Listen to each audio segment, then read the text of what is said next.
कभी यह कहा जाता था कि दुनिया में जिस दिन इंसान शिक्षित हो जाएंगे, उस दिन दुनिया स्वर्ग बन जाएगी। जिन्होंने ये सोचा था, अगर आज वह होते, तब उन्हें लगता कहीं ना कहीं उनकी सोच गलत थी। जी हाँ, आज पूरी दुनिया में साक्षरता बढ़ गई है, पर सुकून और चैन गायब हो गया है। लोगों की लालसा बढ़ गई है, ख्वाहिश असीमित है। यही वजह है कि अब आदमी अपने आकांक्षा को पूरा करने के लिए कुछ भी कर गुजरने को तैयार है। आदमी की सब्र की सीमा खत्म हो गई है। वह सब कुछ पल में पा लेना चाहता है, और यही चाहत उसे समझने का मौका नहीं देती कि क्या गलत है और क्या सही। यह बात लिखने की जरूरत इसलिए पड़ गई कि पढ़े लिखे लोग अब नए तरीके से ठगी के वारदात को अंजाम देने लगे हैं। शायद ठगों को डिजिटल इंडिया का पूरा ज्ञान मिल गया है, पर अब भी देश के कई ऐसे नागरिक हैं जिन्हें डिजिटल इंडिया का ज्ञान नहीं हुआ है।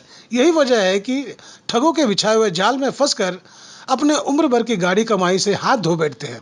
जी हाँ, आप भी सतर्क रहें और ठगों के झांसे में ना आए, क्योंकि उनके द्वारा फेंका गया जाल इतना खूबसूरत होता है जिसमें आपको लगेगा कि उनके काम में सहभागी होकर लाखों करोड़ों कमा सकते हैं, और जिन खुशियों को आप पा नहीं सके, अब आप पूरा कर लेंगे। यही लालच आपको उम्र भर के लिए दर्द दे जाएगी। रहे सावधान।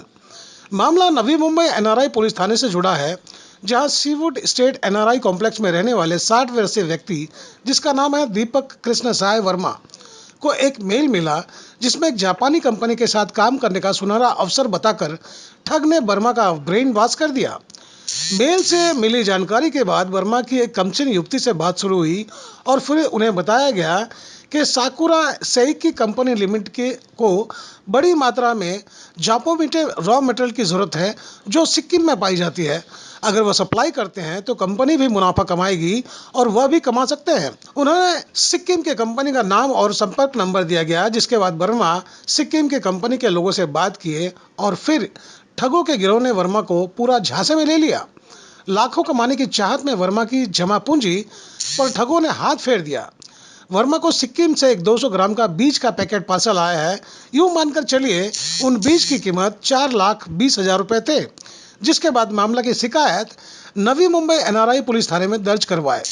उसके बाद पुलिस थाने की टीम ने काफी प्रयास कर 4 आरोपियों को गिरफ्तार करने में कामयाब रहे। पकड़े गए आरोपियों में एक नाइजीरियन नागरिक भी शामिल है। आरोपियों के पास से एक कार, 11 मोबाइल फोन और एक लैपटॉप बरामद किया गया है, जिसकी कुल कीमत 4,57,600 रुपया बताई गई है। पुलिस के आला अधिकारी की माने तो ठगों के जाल में कई व्यक्ति आए, पर कुछ लोगों ने इसलिए पुलिस में शिकायत नहीं दर्ज करवाए कि कहीं दूसरे लोग उनका मजाक न उड़ाएंगे।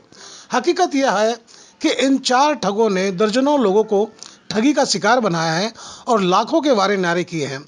नवी मुंबई पुलिस विभाग के आला अधिकारी ने भी नागरिकों से साफ आह्वान किए, वह किसी अनजाने व्यक्ति के आकर्षक मेल के फेर में न उलझे।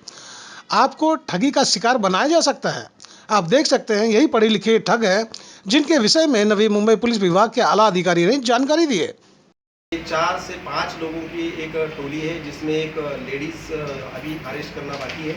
इन लोगों ने एक दीपक वर्मा करके सीनियर सिटीज़न को एक मेल भेजा, और उसमें मेल में उन्होंने लिखा कि हमारा जापान का सेक्यूरा सेकी करके कंपनी है।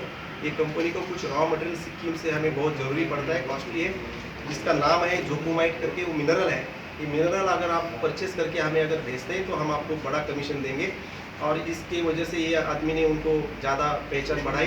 इस टोली में कुल मिला के 5-6 लोग हैं, जिसमें से 4 लोगों को crime unit Navi Mumbai NRI police station के लोगों ने अरेस्ट किया है, जिसमें एक जितेंद्र राजपुरोहित है, दूसरा है विलास दड़वी, तीसरा है फजल सैयद, और चौथा है नेवी पुलिस उर्फ John, he is from foreign national. ये चारों को गिरफ्तार किया है। फिर इन लोगों ने इनसे सिक्किम के लिए एक इलाहाबाद बैंक में 4,20,000 रुपये का कैश भरने के लिए बोला, ताकि उसके मामले में हम उनको एक सैंपल करके भेजेंगे जोकोमाइट का। उन्होंने एक सैंपल के तौर पे कुछ सीड्स भेजे और उसका चीटिंग किया। इसके लिए 44,220 एक ऑफेंस दाखिल किया एनआरआई में, 419, 420, 465, 467, 471, 468, 34 आईपीसी के तहत गुना दाखिल किया। चारों आरोपियों को गिरफ्तार किया है।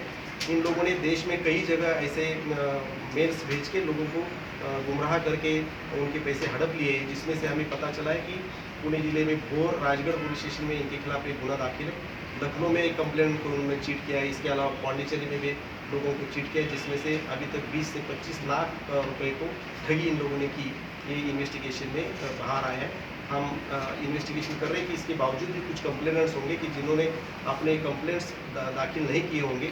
इसके बारे में आगे का तपास एसीपी गाड़े के नेतृत्व में हमारा एनआरआई टीम कर रही है। सर एक बात जानना चाहेंगे, जिस तरह से मेल भेजकर ठगी के वारदात को अंजाम दिया जा रहा था, इसका मतलब ये कि शिक्षित लोग थे वो लोग जो ठगी के वारदात को अंजाम दे रहे थे? सारे शिक्षित लोग हैं और ये बड़े प्लानिंग के साथ ये ऐसे ऑफेंस करते हैं। इसके लिए बहुत बड़ा प्रिपरेशन करते हैं। सर जो नाइजीरियन है वो क्या नवी मुंबई में रहता था या मुंबई में रहता है? कहाँ रहता ये नई मुंबई में रहता है, तलोजा में।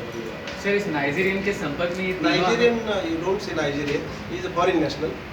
अच्छा, इस विदेशी व्यक्ति आरोपी के संपर्क में ये तीनों कैसे आए? ये इसमें से ये फजल सैयद उनका कॉन्टैक्ट्स में है और फजल सैयद के कॉन्टैक्ट्स में ये दो पुरोहित और दड़वी ये इनका संपर्क में है। इन्होंने अपनी टोली बनाई। इसमें से एक और लेडीज़ को अरेस्ट करना बाकी है, उसकी तपास कर रहे हैं कहाँ है। मुख्य सूत्रधार वो लेडी है या अन्य कोई आरोपी है? मुख्य सूत्रधार इसमें ये जॉन और ये फजल सैयद। सर पकड़े गए आरोपियों की अगर बात की जाए तो इसके पहले भी कभी ये जेल जा चुके हैं या नहीं, या ये पहला ऑफेंस है इनका? इसके ऊपर जो ऑफेंस दाखिल है इसके बारे में तो हमें अभी 3 ऑफेंस के बारे में स्टेट में और आउट ऑफ स्टेट के बारे में पता चला है, लेकिन मुझे ऐसा लगता है कि इन्वेस्टिगेशन में बहुत सारे ऑफेंस बाहर हैं। सर जिस तरह से मेल भेजकर शिक्षित लोगों को ठगने का कारोबार कर रहे हैं, तो आम नागरिकों को क्या सलाह देना चाहेंगे आप? हम सलाह यही देंगे कि हम बहुत बार मीडिया बता रहा है, एजेंसीज बता रही है, बैंक्स बता रहे हैं कि आप अननोन मेल्स, अननोन कुछ मैसेजेस, अननोन लिंक्स के ऊपर मत जाइए और अपना आइडेंटिटी डिस्क्लोज मत करिए। ये सब उसमें से मैक्सिमम ठीक हो सकते हैं।